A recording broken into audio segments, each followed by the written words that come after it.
الحمد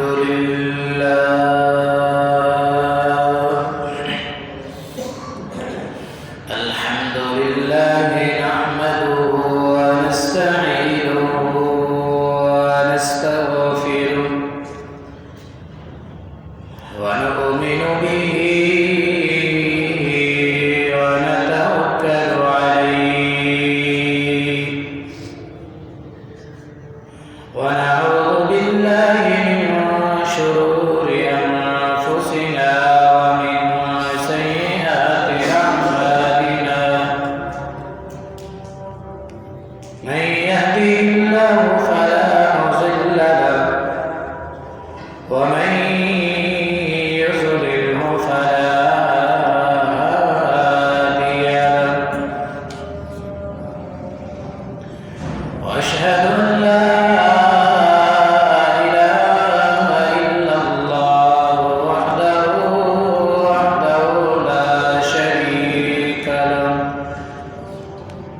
لا شريك له ولا نذير له ولا مثال له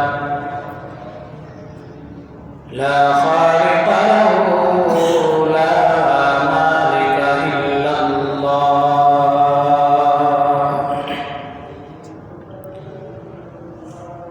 وأشهد أن محمدا عبده ورسوله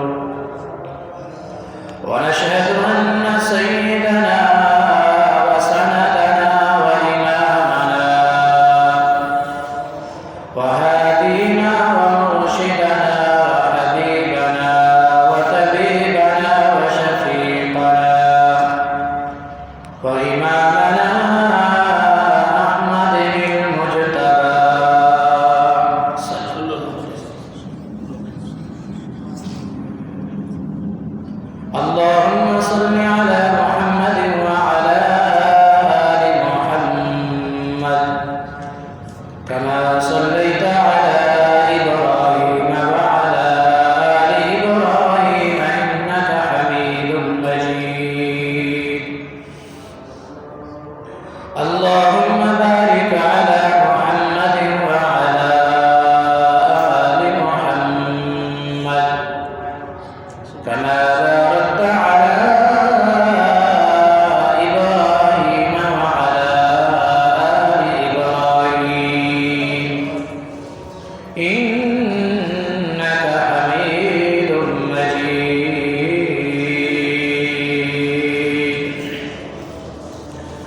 رب اشرح لي صدري ويسر لي أمري واحلل عقدة من لساني يفقهوا قولي.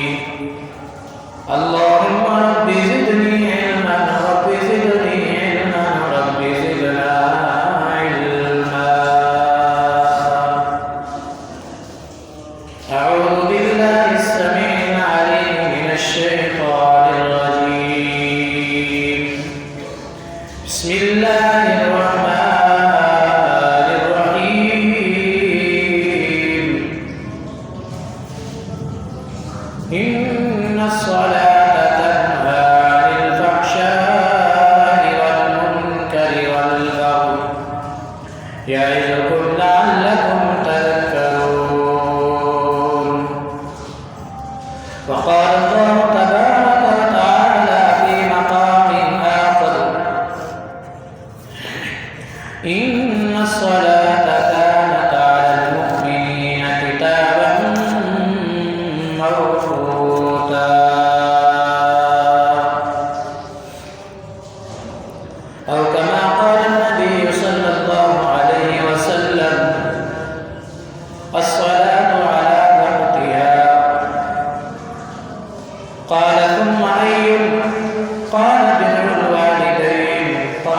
کہ جنہوں نے ہمیں دین اسلام سکھلایا، رہنمائی فرمائی اور امت محمدیہ کو اللہ تبارک و تعالیٰ کا دیا ہوا قرآن سکھلایا، اس کے آداب، اس کے پڑھنے کے آداب، پھر اس کے مطابق باقی امور الغرض کے دنیا کے اندر زندگی گزارنے کا دنیاوی لحاظ سے بھی طریقہ سکھلا دیا اور دینی لحاظ سے بھی طریقہ سکھلا دیا۔ اب یہ امت محمدیہ پہ ڈیپینڈ کرتا ہے کہ وہ اپنی زندگی کو کس طریقے سے جینا چاہتے ہیں۔ آج جس موضوع پہ انشاءاللہ ہم گفتگو کرنے جا رہے ہیں وہ بڑا اہم موضوع ہے۔ یوں دیکھا جائے تو الحمدللہ ہر اسٹیج پر ہر وقت یہ موضوع چلتا رہتا ہے، یاد دہانی ہوتی رہتی ہے۔ اب یہ عوام پہ ڈیپینڈ کرتا ہے کہ یہ اسے اچھی نیت سے سن کر اپنی اصلاح فرمائیں یا کوئی پرانا ذہن لے کے بیٹھ جائیں کہ مولویوں کو اس کے علاوہ اور کوئی کام ہی نہیں۔ آج ہم جس موضوع پہ گفتگو کرنے جا رہے ہیں وہ اتنا اہم موضوع ہے کہ جو اپنے اندر دین ارکان کے اسلام کے باقی رکنوں کو بھی سنبھال کے رکھا ہوا ہے۔ میں اس کی مثال یوں دینا چاہوں گا یا اپنے اس موضوع کو جو میں نام دینا چاہوں گا وہ یہ ہے کہ اللہ نے ہمیں مزدور بنا کر بھیجا ہے اور ہم نے مزدوری کرنی ہے۔ اس کے اندر 5 باتیں مزدوری کے لحاظ سے ذہن میں رکھ لیں، پھر اپنے موضوع کی طرف چلتے ہیں۔ انسان کا ذریعہ معاش کے لیے سب سے پہلی چیز ہے نوکری تلاش کرنا، یعنی اس کو جینے کے لیے سب سے پہلا پوائنٹ کیا ہے؟ کام کرنا۔ اب باقی 4 کام اس کے بعد آتے ہیں۔ کیسے؟ ایک ڈیوٹی ایسی ہے جو پرماننٹ چل رہی ہے، کمپنی کی طرف سے اتوار کی چھٹی بھی مل جائے تنخواہ نہیں کرتی، اسی طرح کسی اور طرح۔ ایک نوکری کمپنی کے اندر ایسی ہے کہ جس کے اندر آپ جائیں گے تو تنخواہ ملے گی، نہیں جائیں گے تو تنخواہ نہیں ملے گی۔ آپ بھی بیمار بھی ہیں، چھٹی کر لی ہے تو آپ کو اس کی تنخواہ نہیں ملے گی۔ اسی طرح ٹھیکیداری ہے، جس دن جائیں گے کما کے کھائیں گے، جس دن نہیں جائیں گے نہیں ملے گی۔ اسی طرح ہوائی روزی ہے، سارا دن کھڑا رہے، مل جائے تو اس کا نصیب، نہ ملے تو اللہ کی طرف سے ہے۔ دین اسلام کے اندر اللہ تبارک و تعالی نے 5 ارکان دین اسلام کے سمجھائے۔ کتنے ارکان ہیں بھائی؟ 5۔ سب سے پہلا رکن ہے اسلام کو قبول کرنا۔ بنی الاسلام علی 5 شہادت لا الہ الا اللہ وان محمدا عبدہ ورسولہ۔ سب سے پہلا رکن ہے کہ دین اسلام کے اندر داخل ہو۔ اب جب بندہ دین اسلام کے اندر داخل ہو گیا ہے، اب باقی 4 کام اس کے پاس بچے ہیں۔ 3 کام ایسے ہیں جس کے اندر اس کو اللہ نے اجازت بھی دی ہے، رخصت بھی دی ہے۔ چوتھا کام ایسا ہے جس کے اندر نہ اجازت ہے نہ رخصت ہے، کسی بھی معاملے میں رخصت نہیں ہے۔ 3 کام کون سے ہیں؟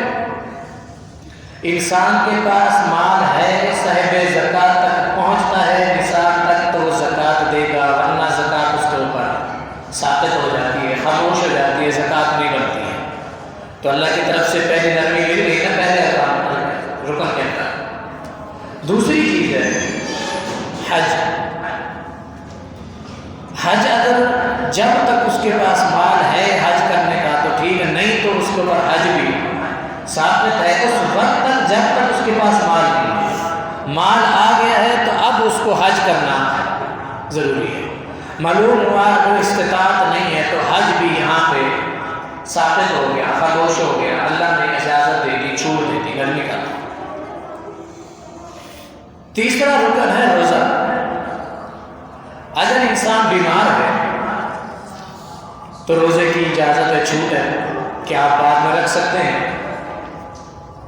اگر دائمی مریض ہے تو بھی اجازت ہے کہ کسی کو روزہ رکھوا دے۔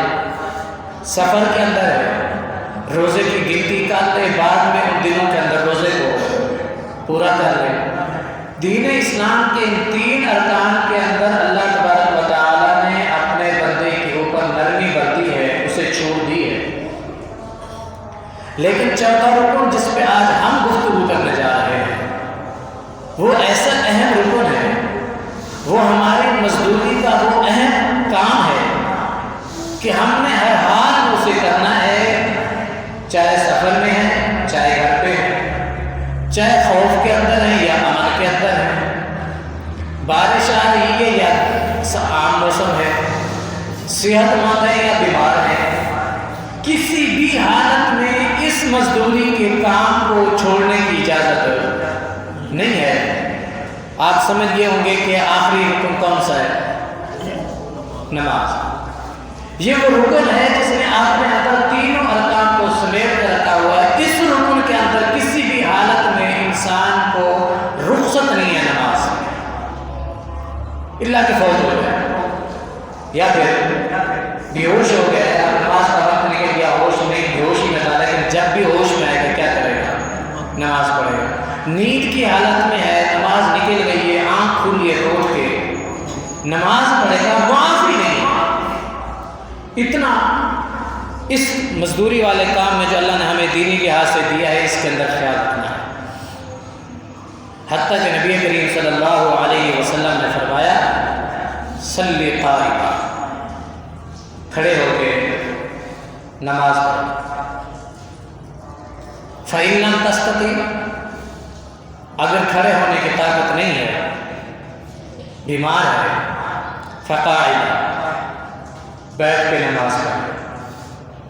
فَإِن لَمْ تَسْتَطِعْ، اگر پھر بھی طاقت نہیں ہے، فرمایا پہلو کے بل لیٹ کر نماز پڑھو۔ وفی روایت، مسلم کے اندر دوسری روایت ہے، اشارے کے ساتھ نماز پڑھو، نماز پڑھنی ہے، معافی۔ مجھے سمجھ نہیں آتی کہ جس کام کے اندر معافی ہے ہی نہیں، کسی صورت میں کسی حال میں معافی ہے ہی نہیں، آج ہم مسلمان اسی کام کو چھوڑ کے بیٹھے۔ اسلام کے اسی رکن سے ہم غافل ہیں، اس کو پڑھنے کے اندر، اس کو ادا کرنے کے اندر ہم غافل ہیں۔ صلاۃ کا معنی نماز بھی ہے، عربی کا لفظ ہے۔ صلاۃ کا معنی دعا بھی ہے، صلاۃ کا معنی اللہ کے سامنے مناجات بھی ہے، صلاۃ کا معنی دعا بھی ہے۔ کیوں کہ جب انسان نماز کی حالت میں اللہ کے سامنے کھڑا ہوتا ہے نماز پڑھنے کے لیے، اللہ کے حضور کھڑے ہو کے نماز پڑھتا ہے، تو نبی کریم صلی اللہ علیہ وسلم نے فرمایا کہ جو بندہ اللہ کے سامنے کھڑا ہو کے نماز پڑھتا ہے، فرمایا وہ اللہ سے دم کلام کر رہا ہوتا ہے، مناجات اللہ سے دعا کر رہا ہوتا ہے، اپنی مناجات اللہ کے سامنے رکھ رہا ہوتا ہے۔ فرمایا ان احدکم اذا صلی یناجی، اللہ کے نبی صلی اللہ علیہ وسلم نے فرمایا تم میں سے جب کوئی نماز پڑھتا ہے تو وہ اپنے رب کے ساتھ مناجات کرتا ہے۔ اللہ اکبر، یہ بڑی کامیابی کا راستہ ہے۔ اس رکن کو ہم نے پس پشت ڈالا ہوا ہے۔ نبی کریم صلی اللہ علیہ وسلم نے فرمایا کہ نماز گناہوں کا کفارہ ہے، گناہوں کا کفارہ ہے۔ حضرت حذیفہ رضی اللہ تعالی عنہ حدیث کے راوی ہیں کہ ہم ایک دن حضرت عمر فاروق رضی اللہ تعالی عنہ کے ساتھ بیٹھے ہوئے تھے۔ حضرت عمر فاروق رضی اللہ تعالی عنہ نے ہم سے عرض کیا کہ کیا تم میں سے کسی کو یہ بات یاد ہے کہ کس فتنے کے متعلق نبی کریم صلی اللہ علیہ وسلم نے کا فرمان ہے، وہ فتنہ کس کو یاد ہے کہ جس کے متعلق نبی کریم صلی اللہ علیہ وسلم نے فتنوں کے بارے میں آگاہ کیا؟ وہ کون سے فتنے ہیں؟ یاد ہے کسی کو جن کا کفارہ ہو جائے؟ حضرت حذیفہ رضی اللہ تعالیٰ عنہ کہتے ہیں میں نے کہا جی مجھے وہ فتنے بھی یاد ہیں کہ جس کے متعلق نبی کریم صلی اللہ علیہ وسلم نے فرمایا نماز ان فتنوں کو ختم کر دیتی ہے۔ کہتے ہیں میں نے جب یہ بتایا ان کو کہ انسان کا وہ فتنہ جو اس کا گھر، کاروبار، مال، اولاد اور ہمسایہ ہوتے ہیں، یہ انسان کے لیے فتنہ بنتے ہیں۔ جیسے رب نے فرمایا نا قرآن میں انما اموالکم واولادکم فتنہ، تمہارا مال اور تمہاری اولاد تمہارے لیے فتنہ ہے۔ تو یہ اولاد، مال، گھر بار انسان کو فتنے کا باعث بناتے ہیں، نماز ہر چیز سے دور کر دیتے ہیں، انسان فتنوں میں مبتلا پڑ جاتا ہے۔ تو اس کا حل کیا ہے؟ یکفر الصلاۃ، پہلا حل کیا ہے؟ ان فتنوں کا کفارہ کیا ہے؟ گناہوں کا کفارہ نماز ہے۔ یکفر الصلاۃ، کون سی کفارہ ہے؟ سب سے پہلا الصلاۃ، نماز۔ دوسرا والصوم، روزہ، پیر اور جمعرات کا روزہ اللہ کے نبی صلی اللہ علیہ وسلم رکھا کرتے تھے، ہمیں بھی رکھنا چاہیے۔ والصدقہ، اللہ کے راستے میں صدقہ کرنا۔ والامر والنہی، نیکی کا حکم دینا اور برائی سے روکنا۔ طویل حدیث ہے جس کا مختصر پہلا حصہ میں نے آپ کے سامنے رکھا کہ نماز گناہوں کا کفارہ ہے، تو اس کی دلیل کیا ہے؟ یکفرها الصلاۃ، نماز انسان کے گناہوں کا کفارہ بن جاتی ہے۔ یہاں تک کہ نبی کریم صلی اللہ علیہ وسلم نے فرمایا پہلے نماز کی فضیلت آپ کے سامنے رکھ دوں، پھر نماز کی اہمیت آپ کے سامنے رکھوں گا کہ اہمیت کتنی ہے۔ اکثر یہ ہوتا ہے اہمیت ہم بیان کر جاتے ہیں، فضیلت رہ جاتی ہے، پھر ساتھی کہتے ہیں مولوی صاحب آپ نے اہمیت تو بڑی بتائی، فضیلت ہی بتلا دیتے، ہمیں معلوم تو ہو کہ پڑھنے کا اجر کتنا ہے۔ نبی کریم صلی اللہ علیہ وسلم نے بڑی پیاری بات فرمائی۔ ابو ہریرہ رضی اللہ تعالیٰ عنہ حدیث کے راوی ہیں، یہ میرے ہاتھ میں صحیح البخاری کی پہلی جلد ہے۔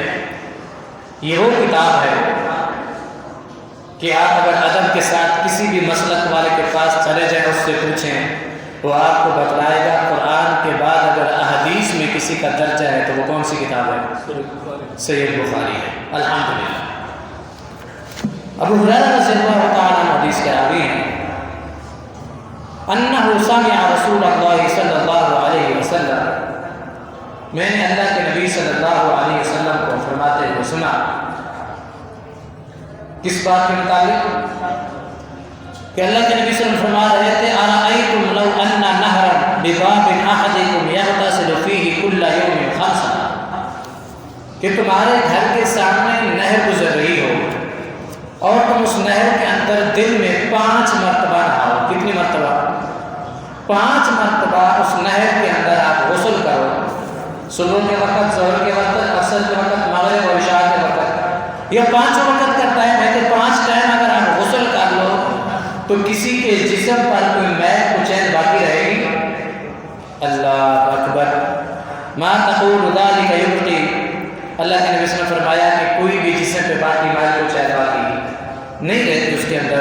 اسی طرح نبی کریم صلی اللہ علیہ وسلم نے فرمایا فذلک مثل الصلوات خمس یمحو اللہ بہ الخطایا، جس طرح 5 وقت نہانے سے انسان کے جسم پہ کوئی میل کچیل باقی نہیں رہتی، اسی طرح جو 5 وقت کا نمازی ہے اس کے دل سے رب تبارک و تعالیٰ اسی طرح خطا کو دھو دیتا ہے، اس کے دل کو صاف کر دیتا ہے۔ اللہ اکبر کبیرہ، کتنی بڑی فضیلت ہے نماز کے متعلق جو 5 وقت نماز کو ٹائم پہ ادا کرتا ہے، اور یہی ہمارا درسستی ہے جسے ہمیں دور کرنی چاہیے۔ اس کے علاوہ ہم نماز تو پڑھتے ہیں لیکن نماز کے اندر سستی بڑی کرتے ہیں، جماعت نکل جاتی ہے، نماز ہم لیٹ کر دیتے ہیں۔ اللہ کے نبی صلی اللہ علیہ وسلم نے فرمایا نماز کو وقت پہ ان الصلاۃ کانت علی المؤمنین کتابا موقوتا، مومنوں کے اوپر نماز کا مقرر وقت بنا دیا گیا ہے، اس کو مقرر وقت پہ ادا کریں نماز۔ لیٹ پڑھنی، اپنی مرضی سے پڑھنی، ٹائم کو ضائع کر کے پڑھنا، تو پھر کیا فائدہ؟ نبی کریم صلی اللہ علیہ وسلم کی حدیث ہے کہ اللہ کے نبی صلی اللہ علیہ وسلم نے نماز کے متعلق آپ سے پوچھا گیا، سألت النبی صلی اللہ علیہ وسلم ای العمل احب الی اللہ۔ ہم کہتے ہیں نا سب کچھ اپنی جگہ پہ ہے، فلاں کام مجھے سب سے زیادہ محبوب ہے، سارے کام کر لیتا ہوں لیکن یہ ہمارا کام ایسا ہے مجھے سب سے زیادہ محبوب ہے، ساری اولاد مجھے پیاری ہے اور اولاد میں یہ بچہ سب سے زیادہ محبوب ہے۔ نبی کریم صلی اللہ علیہ وسلم سے پوچھا گیا اعمال تو سارے نیک ہوتے ہیں، اللہ کے ہاں سب سے زیادہ محبوب عمل کون سا ہے جو اللہ کو سب سے زیادہ پسند ہو؟ اللہ کے نبی صلی اللہ علیہ وسلم نے فرمایا الصلاۃ علی وقتہا، نماز کو اپنے وقت پر پڑھا کرو، یہ اللہ کو بہت محبوب ہے، اللہ کو بہت پسند ہے، نماز کو اپنے وقت پہ ادا کرنا۔ یہی سستی ہے کہ نہیں ہمارے میں؟ دوسرا عمل جو اللہ کو سب سے زیادہ پسند ہے، جس کے متعلق پچھلے سے پچھلا جو میں پڑھا چکا ہوں مکمل اسی موضوع پر، ہم نے پوچھا ثم ای، اس کے بعد کون سا؟ فرمایا بر الوالدین، والدین کے ساتھ حسن سلوک کرنا۔ ثم ای قال الجہاد فی سبیل اللہ، تیسرا عمل اللہ کے راستے میں جہاد کرنا۔ یہ تین عمل اللہ کو سب سے زیادہ محبوب ہے، اور ان سب میں سہر فہرست کون سا ہے؟ نماز۔ اسی کے اندر ہماری سستی ہے، نماز کو وقت پہ پڑھیں، اللہ نے بڑا دے دے۔ جب اللہ تبارک و تعالیٰ کے پیارے نبی جناب محمد الرسول اللہ، جناب محمد الرسول اللہ صلی اللہ علیہ وسلم معراج پہ تشریف لے کے گئے، اللہ نے معراج کرائی، تو یہ مشہور حدیث ہے، مشہور واقعہ ہے، آپ نے بھی سن رکھا ہے، ہم مولوی بھی اکثر سناتے رہتے ہیں کہ وہاں سے جو تحفہ لے کے آئے وہ کیا تھا؟ نماز۔ ہر نبی کو اللہ نے تحفہ دیا کوئی، تو اس کو وہیں جبرائیل کو بھیج کر تحفہ دیا، اسی طرح کسی اور نے ہر نبی کو تحفہ دنیا کے اندر ملا، اللہ نے بھیج کر تحفہ وہاں بھجوا دیا۔ ہمارے نبی کو جو تحفہ ملا ہے وہ نبی بھی نبیوں کا سردار ہے، انبیاء کا سردار ہے، رب نے جو تحفہ دیا ہے وہ تحفہ بھی رب نے اپنے پاس بلا کر دیا ہے۔ کتنی عظیم امت ہے نا، پھر بھی ہمیں اپنا آپ کا احساس نہیں، خیال نہیں۔ اس لیے تو رب نے فرمایا یا ایھا الانسان ما غرک بربک الکریم، کس چیز نے تمہیں دھوکے میں ڈال کر رکھا ہوا ہے؟ تم اتنی بہترین امت محمدیہ ہو، تمام امتوں سے بہتر بنایا تمہیں، کنتم خیر امت اخرجت للناس، تمہیں امتوں سے چن کر بنایا گیا ہے، اتنی بہترین امت ہو کہ تمہارا نبی بھی انبیاء کا سردار ہے، جو اسے تحفہ ملا ہے وہ تحفہ بھی سب تحفہ تحائف سے اعلیٰ ہے، اور اللہ نے اپنے پاس بلا کے دیا ہے۔ آپ سب سنتے رہتے ہیں شروع میں اللہ نے کتنی نمازیں دی؟ 50، کم ہوتے ہوتے کتنی بچ گئی؟ 5۔ اللہ کی رحمت پہ قربان جاؤں، میرے اللہ نے فرمایا اے میرے پیارے نبی جا کے اپنی امت کو بتلا دو نمازیں 5 کر دی ہیں، وقت پہ جماعت کے ساتھ پڑھ لو، ثواب 50 کا دوں گا۔ اللہ اکبر کبیر۔ امت محمدیہ کو اور کیا چاہیے؟ اگر میں کہیں مزدوری کرتا ہوں، میری مزدوری کا بنتا ہے جو بینیفٹ مجھے ملا ہے، جو میرا اجرت مجھے ملی ہے، مجھے روز کی میری بنتی ہے، وہ 10,000 بنتی ہے، مجھے 10,000 اضافی دیا جاتا ہے، تو میری خوشی کی کیا حالت ہوگی؟ آپ کہیں مزدوری کرنے جاتے ہیں، آپ کی مزدوری بنی 1,000، آپ کو مالک 500 اوپر دے دیتا ہے، آپ کی خوشی کی حالت کیا ہوگی؟ یہاں اللہ فرما رہے ہیں کہ میرے نبی ان سے کہہ دیجئے نماز 5 پڑھیں، ثواب 50 کا دوں گا۔ اس سے بڑا سستا پیکج اور بہترین پیکج اور کیا چاہیے؟ دنیا کے بینیفٹ کے پیچھے ہم بھاگ رہے ہیں، فلاں کام کرنے اتنا بینیفٹ آئے گا، یہ کام کرنے اتنا بینیفٹ ملے گا، یہ کام کرنے اتنا کچھ ملے گا۔ دیکھ لیجئے کوئی چھوٹا سا میسج آ جائے کہ آپ کو جو MB 1000 روپے میں اتنی ملتی تھی ابھی 600 روپے ملے گی یا 800 میں ملے گی، خوش ہوتے ہیں کہ 200 بچ گئے۔ رات کو بھلے وہ 1 بجے کے بعد شروع ہوتا ہو صبح 9 بجے تک، ہم رات کو 1 بجے سے لے کر صبح 9 بجے تک جاگنا گوارا کرتے ہیں، پیکج سستا لگائیں گے۔ یہ ہماری حالت ہے، اور اللہ تبارک و تعالیٰ سستے سے سسترین پیکج دے رہے ہیں کہ 5 وقت کی نماز پڑھو، ثواب 50 کا ملے گا۔ بلکہ اللہ کے نبی صلی اللہ علیہ وسلم نے فرمایا، جو میں ترجمہ سناتا جاؤں، وقت کم ہے، صحیح بخاری کی حدیث ہے، اللہ کے نبی صلی اللہ علیہ وسلم نے فرمایا، جو بندہ عشاء کی نماز جماعت کے ساتھ پڑھ کے سو جاتا ہے، عشاء کی نماز جماعت کے ساتھ پڑھ کے سو جاتا ہے، اس کو آدھی رات کا ثواب ملتا ہے۔ کتنا؟ آدھی رات۔ جو بندہ فجر کی نماز جماعت کے ساتھ پڑھ لیتا ہے، اس کے باقی جو آدھی رات تہجد کی بچی تھی، اللہ اس کا بھی ثواب ہو۔ اللہ اکبر، یعنی کہ یوں سمجھ لیں، جو بندہ عشاء کی نماز اور فجر کی نماز جماعت کے ساتھ پڑھ لیتا ہے، ساری رات یہ سویا رہتا ہے، اللہ اس کے فرشتوں کو کہتے ہیں، اس کے نام اعمال میں ساری رات کی عبادت لکھ لو۔ سبحان اللہ، سبحان اللہ، کتنے بڑا مقام۔ یہاں تک نہیں، اور بینیفٹ دیکھیے کتنا ملا ہے۔ نبی کریم صلی اللہ علیہ وسلم نے فرمایا، صحیح مسلم کی حدیث ہے، فرمایا جو بندہ صدقے کر رہا ہے رات کو، اللہ کے راستے میں خرچ کر رہا ہے، یہ بندہ سویا ہوا ہے، اللہ فرماتے ہیں اس کو ساری رات کا عبادت کا ثواب تو ملا ہی ملا ہے۔ یہ جو رات کو صدقے کر رہے ہیں نا، نماز کا کوئی پتہ نہیں ہے، یہ میرا بندہ عشاء کی پڑھ کے سویا ہے، فجر کی نماز اس نے جماعت کے ساتھ پڑھی ہے، جو لوگ رات کو صدقے کر رہے ہیں وہ ثواب بھی اس کے کھاتے میں ڈال دو، اس کا بھی صدقے میں ثواب ہے۔ سبحان اللہ، سبحان اللہ، کتنا بڑا آ جائے، ساری رات کی عبادت کا ثواب اور صدقے کا ثواب، اور کیا چاہیے ہمیں؟ لیکن پھر بھی ہم امت محمدیہ نماز اسی رکن سے غافل ہیں۔ کیا کہتے ہیں؟ یہ نماز بھوکے لوگوں کا کام ہے۔